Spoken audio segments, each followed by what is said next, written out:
தராரு, சோதனை தராரு, சோதனை ஆமா. இறைவன் தராரு. நம்ம செய்யற தப்புக்கு நம்ம உருவாக்கிக்கிற அந்த விதிதான் நம்மள பாதிக்குது. அதாவது சொல்லுவாங்க இல்லையா, நம்ம வாழ்க்கை நம்ம கையிலன்னு. மனம் போற நம்ம வாழ்க்கை. கையில தான் இருக்கு. நம்ம மனம் போலதான் நம்ம வாழ்க்கை அமையும்.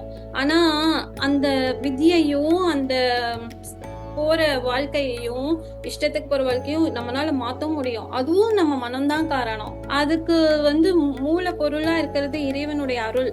அந்த இறைவனுடைய அருள் நமக்கு கிடைக்கணும் அப்படின்னா நம்ம அவருக்கு சமர்ப்பணம் பண்ணிட்டு உண்மையோட அன்பாவும் இதுவாவும் இருக்கும்போது இந்த சோதனை அப்படின்னு ஆக்சுவலி அது இறைவன் கொடுக்கறது இல்லை, நம்மளா வகுத்துக்கிறது. நம்ம வழியில போயிட்டு இருக்கோம், அப்புறம் போயிட்டு இருக்கும்போது நம்ம கால் எங்கேயாவது கல்லுல இடிச்சுட்டு அப்போ நமக்கு கால் ரத்தம் வருது, காயம் ஆகுது. திரும்ப நம்ம அதே தப்பு பண்ணுவோமா? பண்ண மாட்டோம்ல. அப்போ சரி இப்படி நடந்தா இப்படி நடக்குது, நமக்கு அடிபடும் அப்படின்னு தெரிஞ்சு நம்ம அதை செய்யாம அதை தவிர்க்கிறோம். செருப்பு போட்டுக்கிறது, இல்லைன்னா பார்த்து கவனமா நடக்கிறது, அந்த மாதிரியான சில செயல்கள் எல்லாம் நம்ம செய்வோம். ஆனா நமக்கு வாழ்க்கையில எத்தனை தடவை திரும்ப திரும்ப நமக்கு அந்த லெசன் வந்தாலும் மறுபடியும் அதே மிஸ்டேக் யாரு பண்றாங்களோ போய் மாட்டிக்குவாங்க.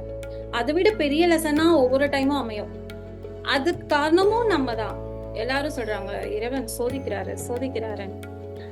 இறைவனுக்கு வேற வேலையே இல்லையா? இறைவன் எவ்வளவு அன்பானவரு, எவ்வளவு அவர் அன்பின் சொரூபம். அன்புனால மட்டுமே இறைவனை அனுபவிக்க முடியும். அந்த அன்புனால மட்டும்தான் இறைவனை உணர முடியும். இறைவன் கிட்ட நம்ம செய்யற செயல் எல்லாத்தையுமே மாத்திக்கணும். இது சரியா தப்பா இல்லையான்னு ஒரு ஸ்டேட்டுக்கு நம்மள புரிஞ்சுக்கிற அளவுக்கு இறைவன் நம்மளை கொண்டு வந்துடுவார்.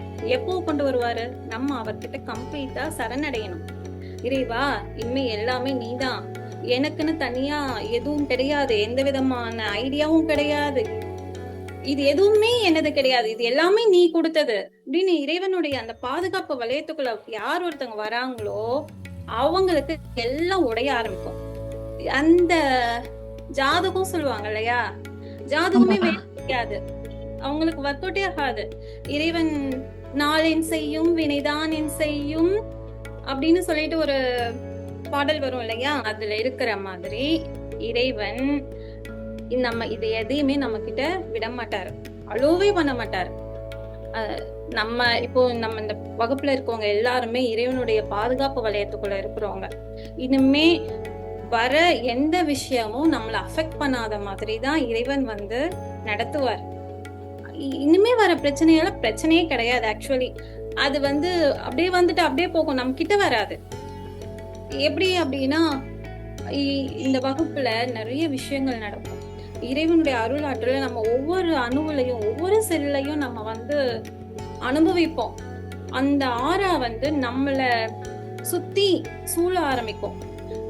ஒவ்வொரு நாளும் இந்த வகுப்புல நம்ம இருக்கும்போது வகுப்புல செய்யக்கூடிய அந்த மெடிடேஷன், அந்த விஷுவலைஸ் மெடிடேஷன், அது மூலமா இறைவனுடைய அருளாற்றல் நமக்குள்ள போகும்.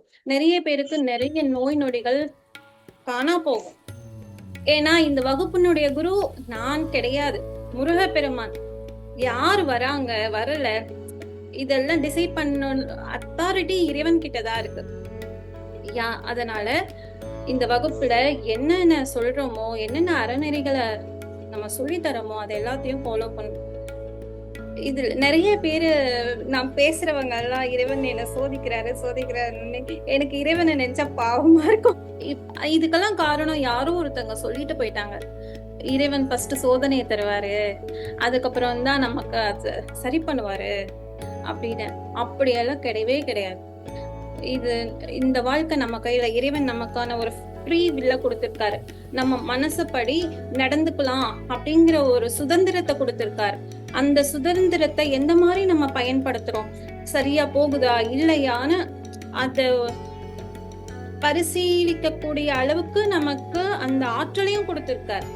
அந்த ஆற்றல் இன்னும் நம்ம மென்மேலையும் உயர்த்தணும் அப்படின்னா மெடிடேஷன் பண்ணணும். மெடிடேஷன் பண்ண நமக்குள்ள அந்த இறைவனுடைய அருளாற்றல் வரும்போது நம்மளுடைய தாட் ப்ராசஸ் ஒவ்வொரு நாளும் தெளிவாயிட்டே வரும்.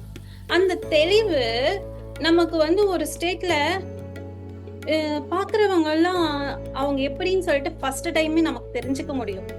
சுத்தி இருக்கவங்க எல்லாம் ஓகேவா இல்லையா, இந்த இடத்துக்கு நம்ம போலாமா போக கூடாதா, இங்க போனா என்ன மாதிரியான பிரச்சனை முன்னாடியே அதை அறிஞ்சுக்க முடியும்.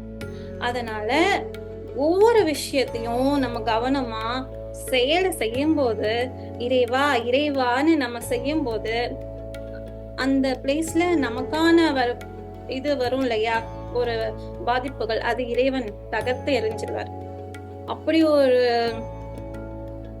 விதமான ஒரு சக்தி ஆற்றலை இந்த வகுப்புல ஜாயின் பண்ற எல்லாத்துக்குமே கொடுக்குறாரு. ஹாய் ஃப்ரெண்ட்ஸ், இன்னைக்கு தியான வகுப்பு மூலமாக எனக்கு ரொம்ப மன நிறைவாக இருந்தது. நேற்றே நான் அந்த விர்ச்சுவல் மெடிடேஷனில் பற்றி பேசணும்னு நினச்சேன். ரொம்ப முருகனோட அருகாமையை நான் உணர்ந்தேன்.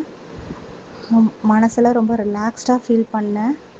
சேம் டைம் இதுவும் இன்றைக்கும் அதே மாதிரி தான் நான் ஃபீல் பண்ணேன்.